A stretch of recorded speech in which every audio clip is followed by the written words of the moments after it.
पाहताय JB TV news. बातमीत सत्यता हीच आमची ओळख। शिंदखेडा गिधाडे तापी पुलावर तरुणाची तापी नदीत उडी, बचाव कार्य सुरू।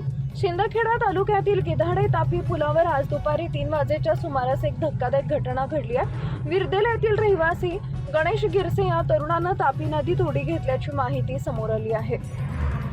घटनास्थळी उपस्थित नागरिकांनी तात्काळ पोलीस प्रशासनास संपर्क साधला, तसेच विरदेल येथील नातेवाईक हे घटनास्थळी दाखल झाले।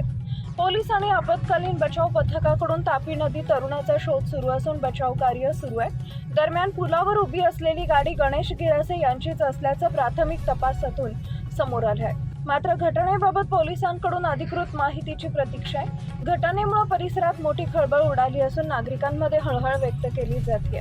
प्रतिनिधी राकेश बेहरे पाटील, विरदेल। आपल्या परिसरातील महत्त्वाच्या बातम्या पाहण्यासाठी आजच आमच्या जेबी टीव्ही न्यूज चॅनलला YouTube वर सबस्क्राइब करा